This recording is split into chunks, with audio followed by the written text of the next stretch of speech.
ఈరోజు మనం కొన్ని పురాతన బౌద్ధ గ్రంథాలను చూస్తున్నాం. ఆ ప్రత్యేకంగా థేరీగాథ అనే ఒక సంకలనం గురించి మాట్లాడుకుందాం. థేరీగాథ.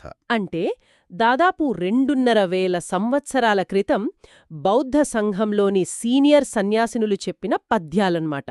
అవును, ఇది ప్రపంచ సాహిత్యంలోనే చాలా అరుదైన గ్రంథం. ఏంటంటే చరిత్రలో చాలా కాలం పాటు మహిళల అనుభవాలు, వారి ఆధ్యాత్మిక ప్రయాణాలు అవి ఎక్కువగా మగవారి చేత రాయబడ్డాయి లేదా పూర్తిగా విస్మరించబడ్డాయి. నిజమే. కాని థేరీగాథ అలా కాదు. ఇది నేరుగా ఆ మహిళల గొంతుక. వారి ఆనందం, వారి దుఃఖం, వారి సంఘర్షణ, చివరికి వారి విముక్తి అన్నీ వారి మాటల్లోనే మనకు వినిపిస్తాయి. సరిగ్గా.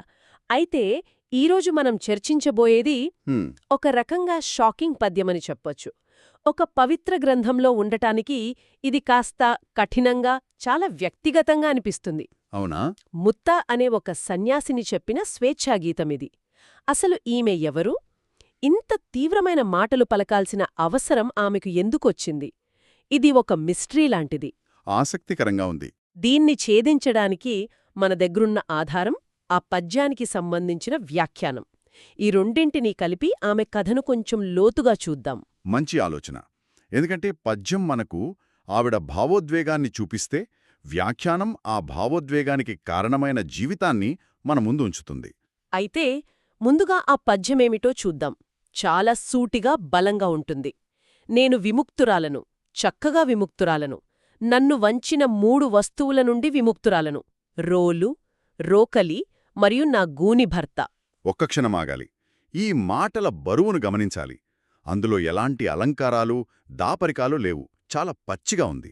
అవును.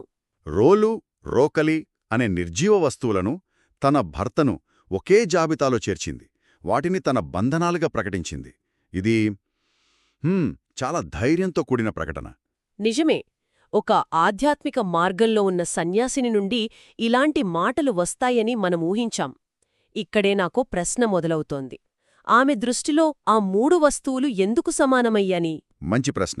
ఆమె జీవితం ఎంత దుర్భరంగా ఉంటే తప్ప ఒక మనిషిని వస్తువులతో పోల్చి మాట్లాడుతుంది? ఆమె నేపథ్యమేమిటి? ఇక్కడే వ్యాఖ్యానం మనకు మొదటి ఆధారాన్నిస్తుంది. దాని ప్రకారం ముత్తా కోసల దేశంలో పుట్టింది, ఒక నిరుపేద బ్రాహ్మణ కుటుంబంలో. ఓహ్, పేద కుటుంబమా? అవును. అప్పటి సామాజిక పరిస్థితుల వల్ల ఆమె తల్లిదండ్రులు ఆమెకు తగిన వరుణ్ణి వెతకలేకపోయారు. చివరికి ఒక గూని వ్యక్తికి ఇచ్చి వివాహం చేశారు. అంటే వివాహంలో ఆమెకు ఇష్టం, అభీష్టం అనే ప్రసక్తే లేదన్నమాట. సరే, పెళ్లి తర్వాతైనా ఆమె జీవితం బాగుపడిందా? దానికి పూర్తి వ్యతిరేకంగా జరిగింది. అత్తవారింట్లో ఆమె జీవితం ఒక రకంగా బానిసత్వంలా మారిపోయింది. అయ్యో. వ్యాఖ్యానం ప్రకారం ఆమె రోజంతా ధాన్యం దంచడం, తిరగలి తిప్పడం, చెరగడం ఇలాంటి పనులతో క్షణం తేరిక లేకుండా గడిపేది. ఆ శారీరక శ్రమ ఎంత తీవ్రంగా ఉండేదంటే ఆమెకు విశ్రాంతి అనేదే ఉండేది కాదు. ఒక్క నిమిషం. నన్ను వంచినా అని ఆమె వాడిన పదం ఇప్పుడు మరింత ఆసక్తికరంగా అనిపిస్తోంది. చెప్పండి. రోలు, రోకలి ముందు పనిచేయాలంటే శరీరం వంగిపోతోంది. అది శారీరకమైన వంగుబాటు. మరోవైపు ఆమె భర్తకు శారీరకంగా గూని ఉంది. అంటే అది ఒక రకమైన వంగుబాటే కదా?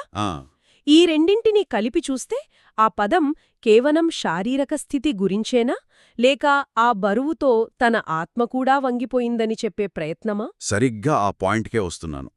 అదే ఈ చిన్న పద్యంలోనే అసలైన మేధస్సు. ఖుజ్ అనే ఒక్క పదం ఆమె శారీరక బానిసత్వాన్ని, ఆధ్యాత్మిక బుంగుబాటును ఒకేసారి పట్టి చూపిస్తుంది. ఆహా. వ్యాఖ్యానకారుడు దీన్నే హైలైట్ చేస్తారు. ఆమె జీవితం అక్షరాలా శారీరకంగా మరియు మానసికంగా వంచబడింది.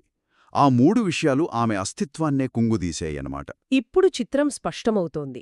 ఆ పద్యం కేవలం ఒక ఫిర్యాదు కాదు. అది ఆ నిర్దిష్టమైన దుర్భరమైన జీవితం నుండి పొందిన స్వేచ్ఛా ప్రకటన. ఖచ్చితంగా. ఆ బరువు నుండి, ఆ వంగుబాటు నుండి తాను నిటారుగా నిలబడ్డానని ఆమె గర్వంగా చెబుతోంది. మరి ఇంతటి నరకం అనుభవిస్తున్న ఆమె జీవితంలో ఈ గొప్ప మార్పు ఎలా వచ్చింది? ఆ విముక్తికి దారితీసిన సంఘటనేంటి? ఆ మార్పుకు కారణం ఒకే ఒక్క క్షణం. తన రోజువారీ పనుల్లో భాగంగా బయటకు వెళ్ళినప్పుడు ఒకరోజు ఆమెకు బుద్ధుని ధర్మప్రవచనం వినే అవకాశం దొరికింది. ఓ. బహుశా ఆమె జీవితంలో మొదటిసారి దుఃఖం గురించి, దాని కారణాల గురించి, దాన్ని నివారించే మార్గం గురించి అంత స్పష్టంగా విన్నదప్పుడేనేమో. ఊహించగలను. తన వ్యక్తిగత నరకాన్ని ఎవరో ఒకరు ఒక సార్వత్రిక సత్యంగా వివరిస్తుంటే, నా బాధ నా ఒక్కదానిదే కాదు, దీనికో కారణముంది, దీనికో పరిష్కారముంది అనే ఆలోచన ఆమెకు కలిగి ఉంటుంది. ఖచ్చితంగా ఆ మాటలు ఆమె హృదయాన్ని తాకాయి. తన జీవితంలోని అంతులేని చాకిరీ, ఆ బంధం ఇవన్నీ సంసార దుఃఖంలో ఒక భాగమని ఆమె అర్థం చేసుకుంది. అప్పుడు ఆమె ఏం చేసింది? ఆ క్షణంలోనే ఆమెలో తీవ్రమైన వైరాగ్యభావం కలిగింది. ఈ చక్రం నుండి బయటపడటానికి బౌద్ధ సంఘంలో చేరడమే ఏకైక మార్గమని ఆమె గ్రహించింది. వెంటనే ఇంటికి వెళ్లి తన భర్త అనుమతి తీసుకుని సన్యాసినిగా అంటే భిక్షునిగా మారింది. ఇంటి పనుల నుండి, భర్త నుండి భౌతికంగా బయటపడటం ఒక ఎత్తు. కాని వ్యాఖ్యానం ప్రకారం ఆమె పొందిన స్వేచ్ఛ అంతకు మించినది అంటున్నారు. ఆమె పద్యంలో కూడా కేవలం ఆ 3 వస్తువుల గురించే కాదు, ఇంకా ఏదో ఉంది. అవును ఇక్కడే కథ మరో లోతైన మలుపు తీసుకుంటుంది కదా. అవును ఇక్కడే మనం అసలు విషయానికి వస్తున్నాం. మొత్తం విముక్తికి 2 స్థాయిలున్నాయి. మొదటది మనకు స్పష్టంగా కనిపించేది శారీరక శ్రమ, బాధాకరమైన వివాహ బంధం నుండి స్వేచ్ఛ. ఇది సామాజిక, భౌతిక విముక్తి. సరే, కాని ఆమె అక్కడతో ఆగలేదు. రెండో స్థాయి ఏమిటి? రెండోది ఆధ్యాత్మిక విముక్తి. వ్యాఖ్యానం ఆమె భవదుఃఖం నుండి విముక్తి పొందిందని చెబుతుంది. భవదుఃఖం అంటే? అంటే కేవలం ఆనాటి కష్టాలు కాదు.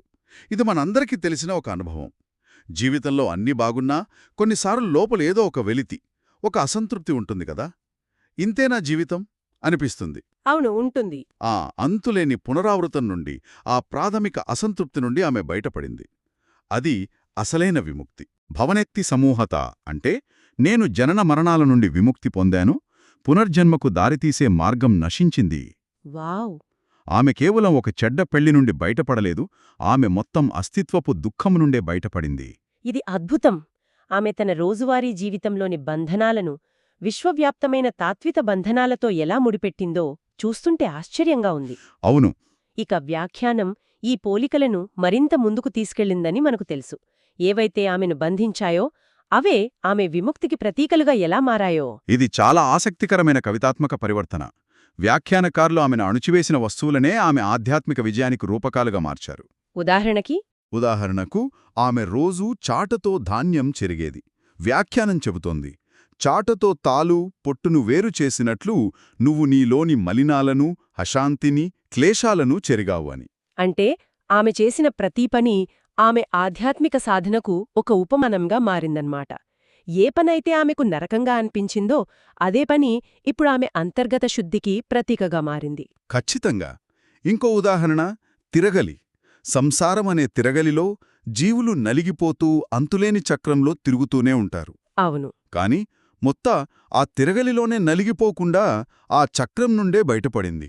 ఆమె రోజువారీ అనుభవం ఆమె ఆధ్యాత్మిక ప్రయాణానికి ఒక శక్తివంతమైన రూపకంగా మారింది. ఆమె తన గతాన్ని ద్వేషించలేదు, దాన్ని అధిగమించి దానికే కొత్త అర్థాన్నిచ్చింది. సరే, ఆమె సంఘంలో చేరింది, సాధన చేసింది.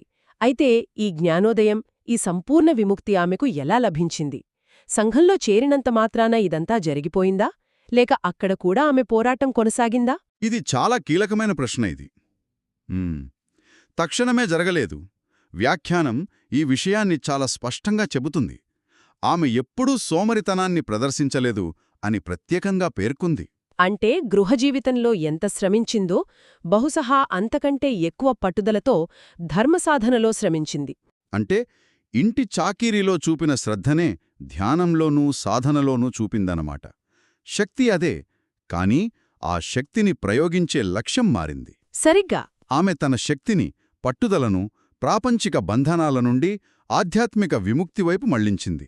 ఇక ఆమె ప్రయాణంలో అంతిమ ఘట్టం చాలా నాటకీయంగా, శక్తివంతంగా ఉంటుంది. ఎలా? సంవత్సరాల సాధన తర్వాత ఒకరోజు బుద్ధుడు స్వయంగా ఆమె దగ్గరికి వచ్చాడు. వచ్చి ఆమె అంతకు ముందు పలికిన ఈ పద్యాలనే, నేను విముక్తురాలను, చక్కగా విముక్తురాలను అనే గాథను ఆమెకు తిరిగి వినిపించాడు. తన మాటలనే, తన అనుభవాన్నే బుద్ధుని నోటి నుండి తిరిగి విన్నదన్నమాట.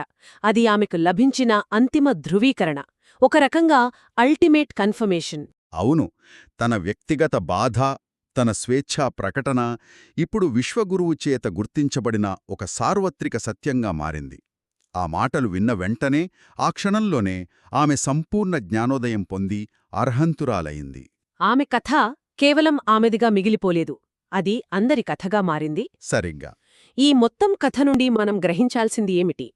ఒక సాధారణ గృహిణి, ఇంటి చాకిరీలో బందీ అయిన ఒక మహిళ, తన సంకల్పంతో, సాధనతో జనన మరణ చక్రం నుండి విముక్తి పొంది, వేల సంవత్సరాలుగా స్ఫూర్తినిచ్చే గాథగా నిలిచింది. ముత్తా కథలోని ప్రత్యేకత అదే. ఆమె ఆధ్యాత్మిక ప్రయాణం ఎక్కడో ఆకాశంలోనో అడవుల్లోనో మొదలవలేదు. తన వంటగదిలో, తన పెరట్లో, తన రోజువారీ నరకంలో మొదలైంది. నిజమే. రోజువారీ జీవితంలోని అతి సాధారణమైన, కష్టమైన వస్తువులనే తన ఆధ్యాత్మిక స్వేచ్ఛకు ప్రతీకలుగా మార్చడం ఆమె కథలోని గొప్పతనం. మన కష్టాలే మనల్ని ఉన్నత స్థాయికి తీసుకువెళ్లే సోపానాలు కాగలవని ఆమె కథ చెబుతుంది. నిజమే. అయితే ఈ కథ ఒక క్లిష్టమైన ఆలోచనను కూడా రేకెత్తిస్తుంది. ముత్తా తన గూని భర్త నుండి కూడా విముక్తి పొందినట్లు చెప్పబడింది కదా? అవును. ప్రాచీన ఆధ్యాత్మిక మార్గాలలో ప్రాపంచిక బంధాలను, కుటుంబ బంధాలను త్యజించడమనేది ఒక ముఖ్యమైన అంశం. అయితే నిజమైన దుఃఖం నుండి తనను తాను విడిపించుకోవడానికి మరియు ప్రాపంచిక బాధ్యతలను వదిలివేయడానికి మధ్య ఉన్న ఆ సన్నని రేఖ ఎక్కడ మొదలవుతుంది? ఒక చర్య ఎప్పుడు ఉన్నతమైన ఆధ్యాత్మిక సాధన అవుతుంది, ఎప్పుడు బాధ్యతారాహిత్యమవుతుంది? ఈ గ్రంథాలు మనకు ముత్తా దృక్పథాన్ని, ఆమె విముక్తిని అందిస్తున్నాయి. కాని అదే సమయంలో ఇలాంటి కఠినమైన ఎంపికల వెనుక ఉన్న సంక్లిష్టతలను కూడా ఆలోచించేలా చేస్తున్నాయి.